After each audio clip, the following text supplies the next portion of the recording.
महाराष्ट्र शासनाच्या महिला व बालविकास विभागामार्फत एकल महिला, ज्यामध्ये विधवा, घटस्फोटित, परिपक्व आणि अविवाहित म्हणजे ज्यांचे लग्न झाले नाही अशा महिलांसाठी विविध योजना राबवल्या जातात. नमस्कार, मी कृष्णा गोडसे पुन्हा आपल्या नवोद्योग गगन भरारी या चॅनलमध्ये मित्रांनो आपलं सर्व स्वागत करतो.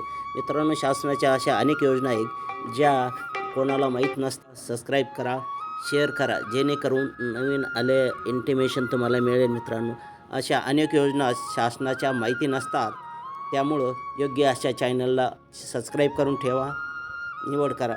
मित्रांनो, महाराष्ट्र शासनाच्या अशा अनेक योजना आहे महिला व बाल विभाग यांच्यामार्फत चालवल्या जातात, ज्यामध्ये विधवा, घटस्फोटित, परिपक्वता आणि अविवाहित म्हणजे ज्यांचे लग्न झाले नाही अशा महिलांसाठी या योजना राबवल्या जातात. मित्रांनो, त्यामध्ये संजय गांधी निराधार अनुदान योजना ही योजना अशा महिलांसाठी आहे ज्यांचे उत्पन्नाचे साधन नाही आणि ज्यांना कोणाचाही आधार नाही, अशांसाठी ही योजना राबवली जातात. मित्रांनो, ज्या विधवा आहेत, घटस्फोटित आहेत किंवा गंभीर आजाराने ग्रस्त आहेत, अशा महिलांना ठराविक मानधन या योजनेच्या माध्यमातून दिले जातं.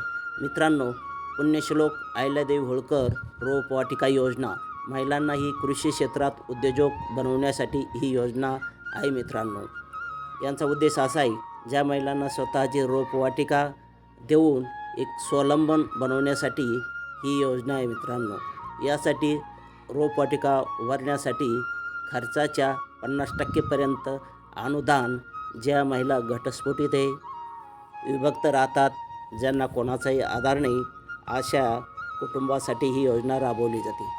मित्रांनो, परत तिसरी योजना आहे स्वधार योजना आणि शासकीय वसतिगृह. ज्या महिला संकटात आहेत किंवा ज्यांचे घर नाही अशा महिलांना राहण्यासाठी आणि जेवणाची सोय या ठिकाणी केली जाते. मित्रांनो, मुंबई, ठाणे यासारख्या शहरामध्ये नोकरी करणाऱ्या किंवा शिकणाऱ्या महिलांसाठी स्वतःची राहण्याची सोय व्हावी त्या दृष्टीनं ही योजना चालू केलेली आहे. पण त्यासाठी महिला घटस्फोटित, अविवाहित असणे जरुरी आहे. नंबर 4, बचत गट आणि कौशल्य विकास यांच्यामार्फतसुद्धा महिलांसाठी स्वावलंबन करण्यासाठी योजना आहे. मित्रांनो, या योजनेत अभियान ग्रामीण भागातील एकल महिलांना बचत गटाशी जोडून त्यांना फिरता निधी दिला जातो. आणि मित्रांनो, त्यांची प्रशिक्षणाची सुद्धा व्यवस्था केली जाते. त्यामध्ये tailoring, beauty parlour, food processing यासारखे मोफत व्यावसायिक प्रशिक्षण दिले जाते आणि जेणेकरून त्या स्वतःचा व्यवसाय करू शकतात.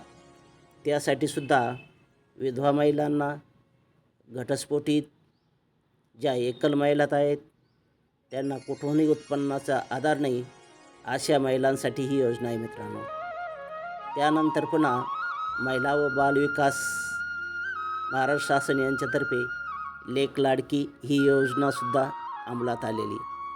जर एखाद्या महिलांना मुली असतील तर त्यांच्या जन्मापासून ते 18 वर्षापर्यंत म्हणजे टप्प्याटप्प्याने आर्थिक मदत दिली जाते. यामध्ये मुलगी 18 वर्षाची झाल्यावर तिला साधारण 75,000चा लाभ दिला जातो. मित्रांनो, त्यासाठी तुम्हाला अर्ज करावा लागेल. CSC सेंटरवर जाऊन आवश्यक कागदपत्र त्या ठिकाणी CSC सेंटर चालकाकडून भरावी लागेल. मित्रांनो, त्यासाठी कागदपत्रांची जी आवश्यकता असते त्यामध्ये आधार कार्ड, रहिवासी दाखला, हा महाराष्ट्रातला रहिवासी असायला पाहिजे, उत्पन्नाचा दाखला तहसीलदाराचा, बँक पासबुक आणि परिस्थितीनुसार पतीचा मृत्यू दाखला CSC सेंटरमधून ही माहिती पूर्ण भरावी. मित्रांनो, यासाठी काही महत्त्वाच्या टिप आहे. तुमच्याजवळ सेतू सुविधा केंद्र, सेंटर, तहसीलदार कार्यालय किंवा जिल्हा महिला व बाल विकास अधिकारी कार्यालयात जाऊन अधिक माहिती तुम्ही घेऊ शकता.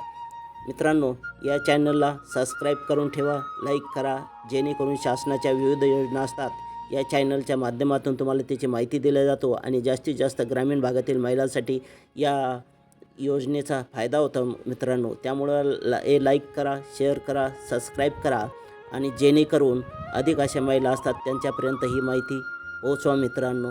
धन्यवाद.